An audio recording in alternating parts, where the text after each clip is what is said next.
Abhilash is quoted from Maitreya Upanishad, chapter 1, verse 6. Through penance, one gets to know the inborn disposition, Sattva. From Sattva, one gets stability of the mind.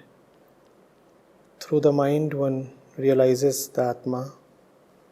By realizing the self, worldly life is prevented.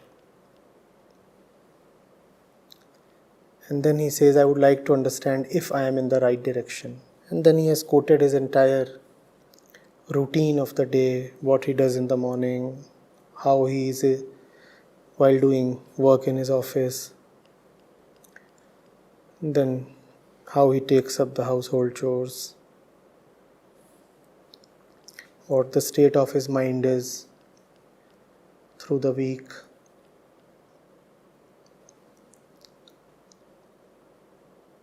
And then he says, this is my state today. Can you please help me understand if I am in the right direction? Please suggest if I am missing something and need to be cautious of something. With love and gratitude, Abhilash, Chennai.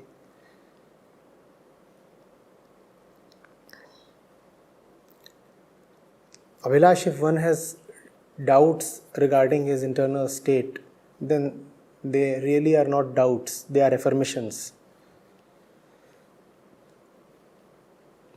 If you have a doubt regarding your internal well-being, then you don't even need to consult a specialist.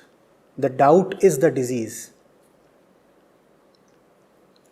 When you have doubts regarding your physical well-being, then you go to a physician and he advises you a diagnosis. And the diagnosis can go either way. The diagnosis can say you are perfectly healthy, or the diagnosis can suggest that there is something wrong with your body. So the doubt can have two results, either confirmation or negation. This is with respect to the body. If you doubt the health of the body, then your doubt might be well-founded or baseless. But when you have a doubt regarding your internal well-being, then there is no need even for a diagnosis. Even without a diagnosis, it is certain that there is a disease, because the doubt is the disease. When it comes to the body, the doubt does not confirm the disease. You require tests in the laboratory. But when it comes to the mind, the doubt confirms the disease. We'll repeat, the doubt is the disease. So obviously,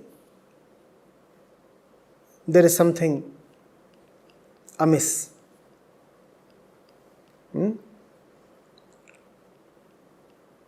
Otherwise, there wouldn't have been a need to benchmark and ratify.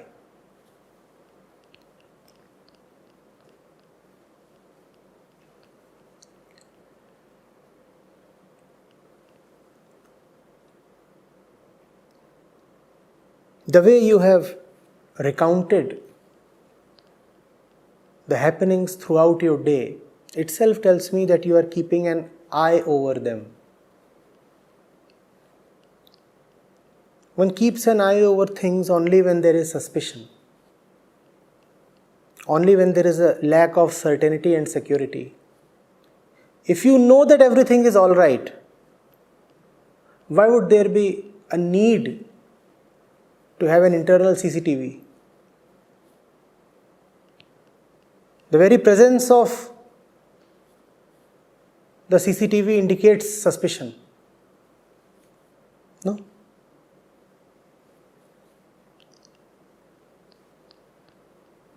And in the internal sense, suspicions can never be belied. All suspicions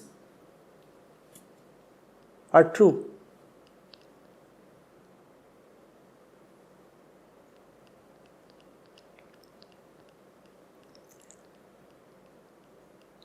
I'll have to speak to you to understand what really is going on. But here is what I can see from the limited words you have sent over to me. You are probably emulating. And that's a very common trap in which spiritual seekers fall. You are trying to imitate something or somebody. You have an image that you are trying to live by.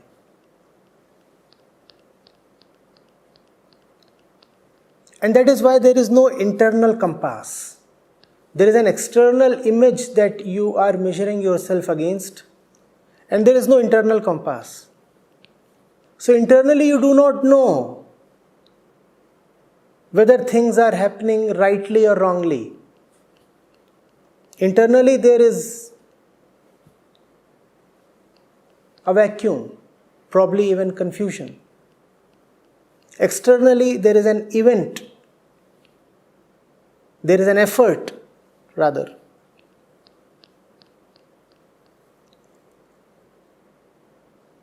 To live as some other perfect ones have lived or advised to live.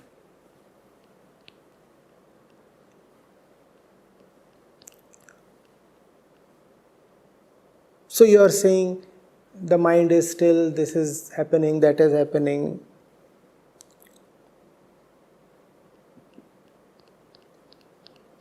Witnessing is happening.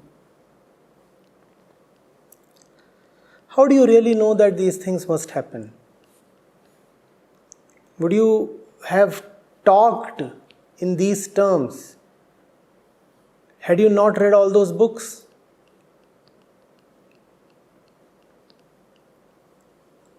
You will not find total rest, Abhilash,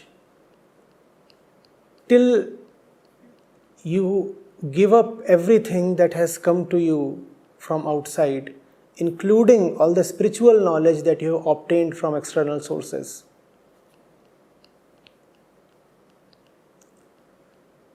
Dependency on world is dependency on world, even if it is dependency in a spiritual way.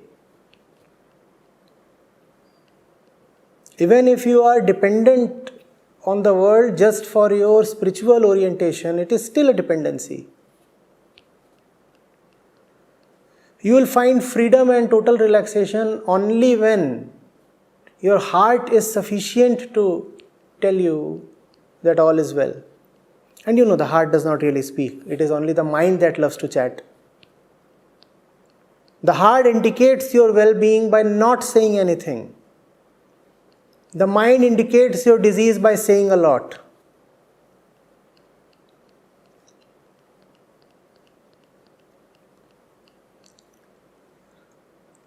When you will have no words, no emotions, nothing arising from within, then you will know by not knowing that all is well.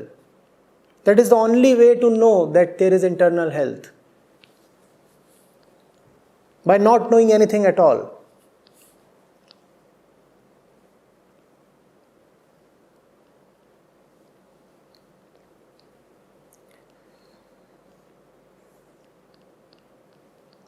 You know you are healthy when the scan does not reveal any of those dreaded spots. Right? The absence of the spots indicates health. But when you are emulating something or somebody, then it is the presence of something that you are emulating, right? Absence cannot be emulated. Now here is a technical problem. In emulation, you are only emulating that which can be emulated. And that which can be emulated has to be something positive, something affirmative. You will emulate a particular line, or spot, or happening, or action. But all that you can emulate is not the real thing. The real thing is the absence of all lines and spots and actions. Are you getting it? When you try to emulate health, you are only emulating that which is not health.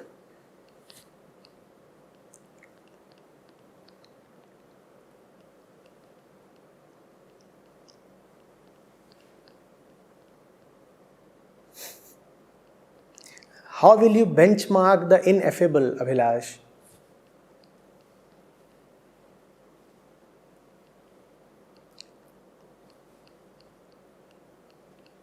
You might not be doing it consciously. My words might be surprising or even shocking you at this instance. But do test what I am saying. When one has been with spiritual literature since long, the age-old tendency applies itself even to the spiritual literature and the lives of saints.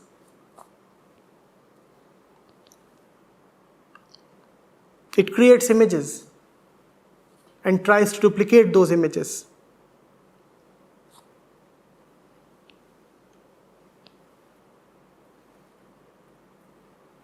And I concede that much of this might be happening subconsciously with you. But even if it is happening subconsciously, it is to your detriment. You cannot support it.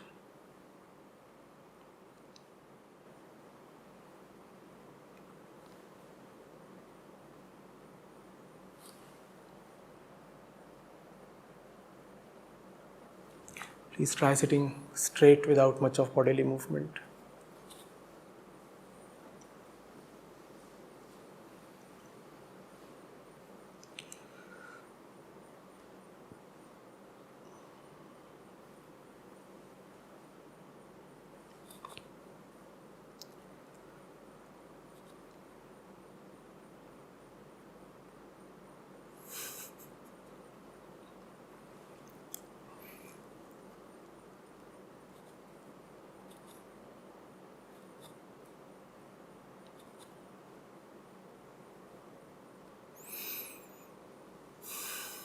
You are saying, Acharya ji, please help me understand if I am in the right direction. What do you mean by the right direction? Where are you trying to reach? What do you mean by the right direction?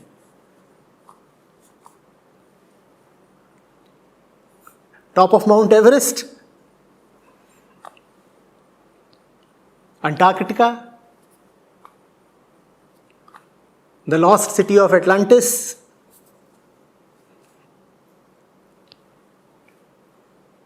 The heavens above the clouds? What do you mean by the right direction? Go into this, Abhilash. What is this, the right direction? How do you know that there is a right direction? To where? You surely are carrying an image.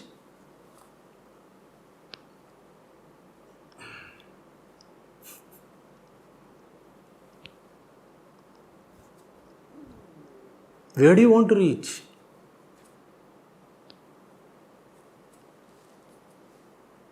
And those who you say had reached, did they reach by following the right way in the right direction? Did they have a particular right way to start with?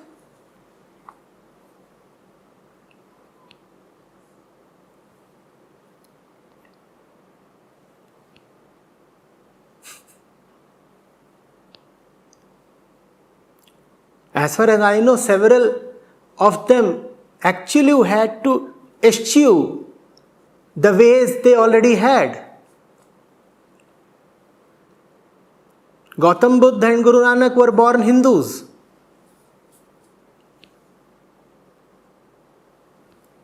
Jesus was born a Jew.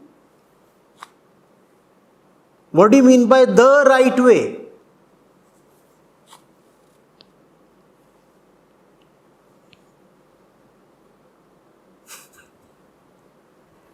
Did they follow the right way? For Gautam Buddha, what would have been the right way? To follow the Vedic tradition. That is the right way.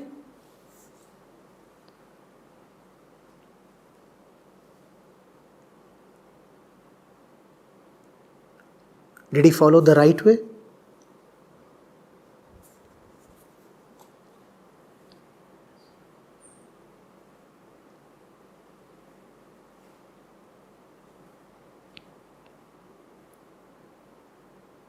And did he follow the right way? Depends on what you want to underscore. The or right. Where is your emphasis? On the right way or on the right way? Vilash. The right way or the right way? Not getting it.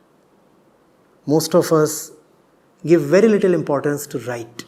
We give a lot of importance to the right way.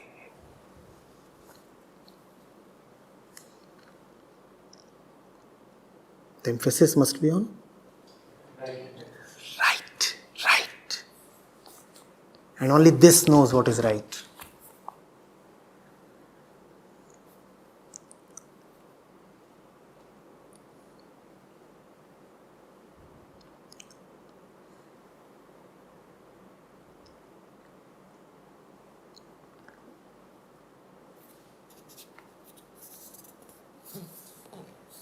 J. Krishnamurti therefore will remain timelessly precious.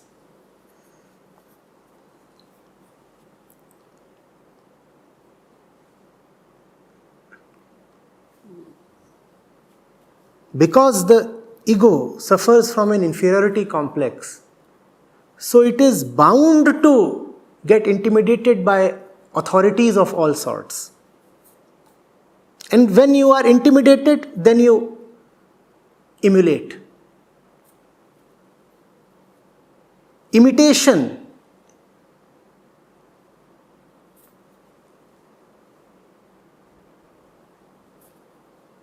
is often just a result of intimidation. Is it not?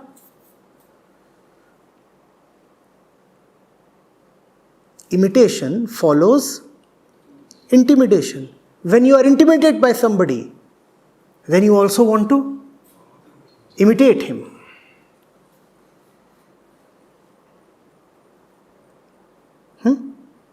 Like Indians.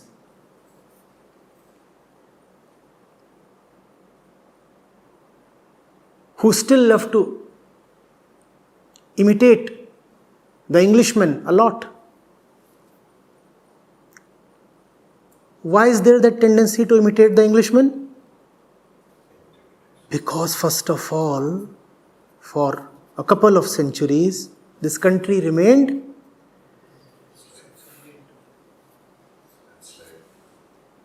intimidated by them. Therefore, I said J. Krishnamurti will never lose his relevance.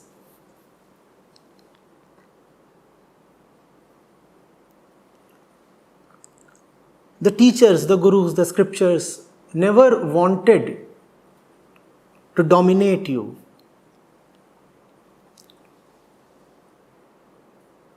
But those who followed the teachers, the classes of priests,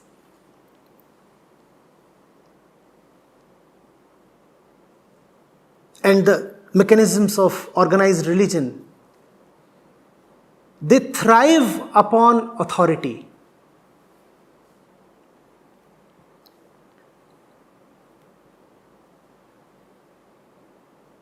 They want to sit upon you and they want to project certain ways as the right ways. They say if you are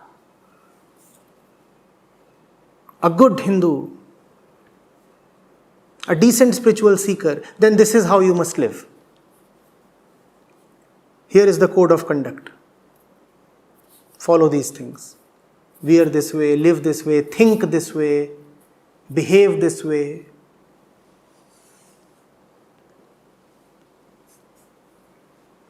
The teachers themselves, the original teachers themselves did very little of these things, very little. Even if they did all these things, that was purely for practical and organizational reasons. So the Buddha had his Sangha. Probably the Sangha would have had rules. Surely it did have. But those rules were only for practical reasons of management. They had very little to do with benchmarking one's inner progress.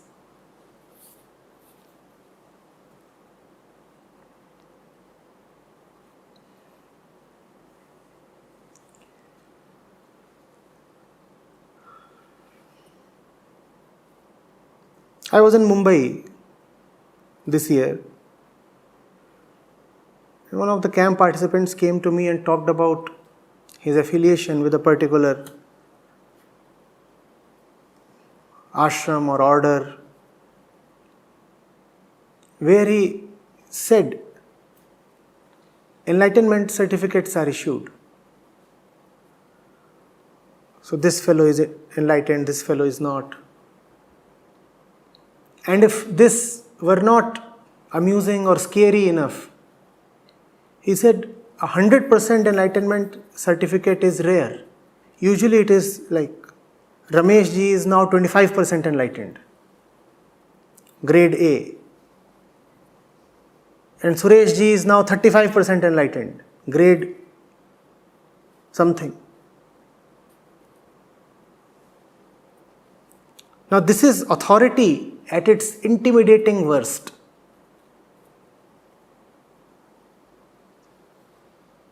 And obviously there are strict rules. How do you measure whether somebody is at 25 or 45? By benchmarking him. If you are able to do this, then you have reached 25. If you are able to do this, then you have reached 45. It is in the same vein that you are asking me this question, Abhilash. Am I in the right direction and how far have I reached? What am I missing? You are asking me, I have reached 65 Acharya ji. What do I have to do to cover the remaining 35? What do I tell you, Abhilash?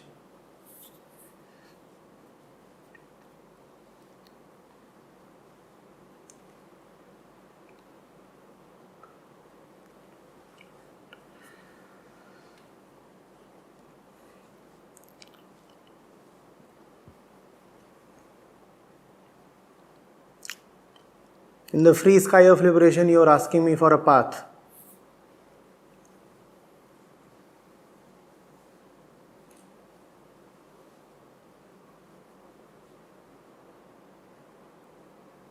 But if you have an image of the open sky, you can draw some kind of a path. It is impossible to chart a path in the real open sky. But if you have a picture, you can do anything with the picture.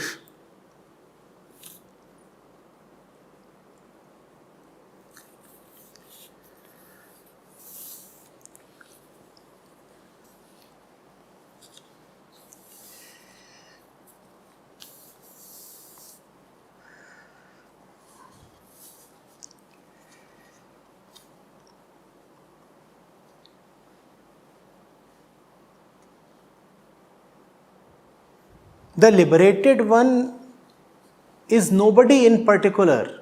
Therefore, you cannot target to be like the liberated one. Unfortunately, we all do have images of the liberated one.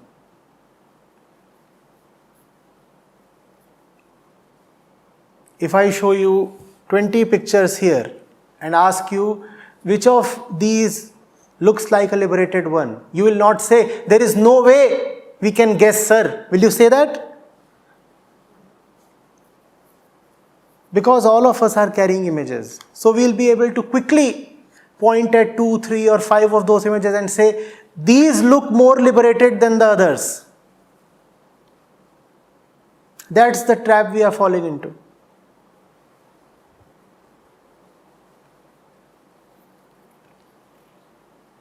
And that's a huge trap, because once you have an image of liberation, then it is not only you who has that image. You know very well that it is a common image, it's a public image, it's a shared image, like a public superstition. It's an epidemic, it's a public disease. Everybody has it. And because everybody has it, so anybody can copy it and fool you. According to you, the liberated one looks always happy, right? So anybody can pretend to look always happy and declare, I am the liberated one. And that's how all the Babas and Gurus fool the public. They know what the public looks for in a liberated personality. And it is a matter of common general knowledge, is it not? We all know what a liberated Baba looks like. So just look like the liberated Baba, and the public will respect you.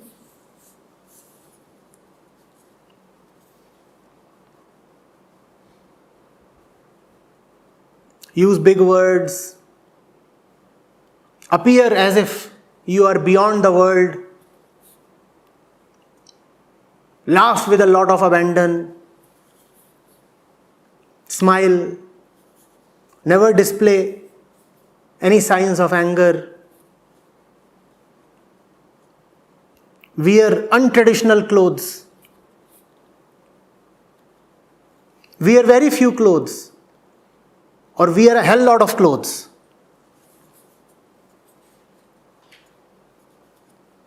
In either case, do not look like a commoner.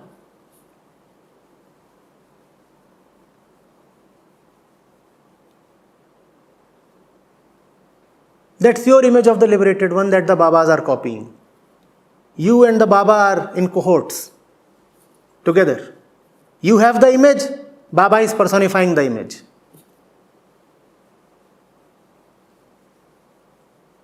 There is no dissonance at all. You and the Baba are parts of the same machine, both agreeing with each other, talking to each other.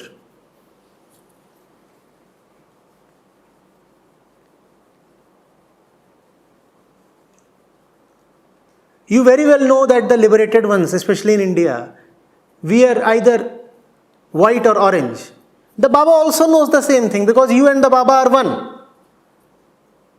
So the moment you see somebody in white or in orange, you know that the Holy One has arrived. And the Holy One also knows that you know that the Holy One has arrived.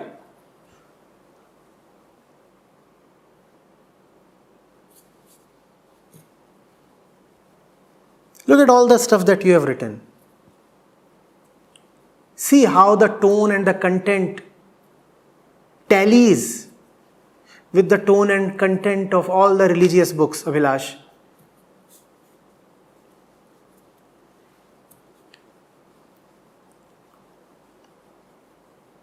Half your words are coming from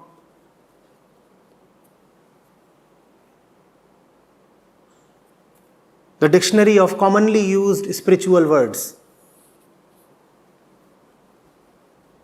And not too many words are there. In that dictionary, some 100 or 200 words suffice. And all the spiritual seekers are using the same words.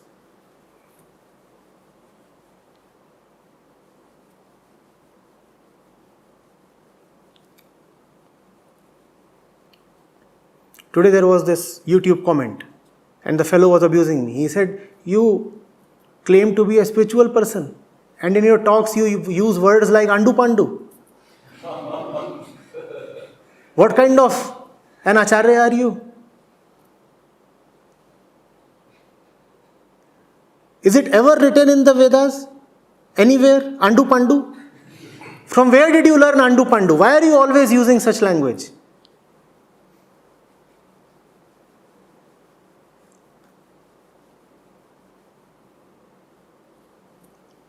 That's the thing.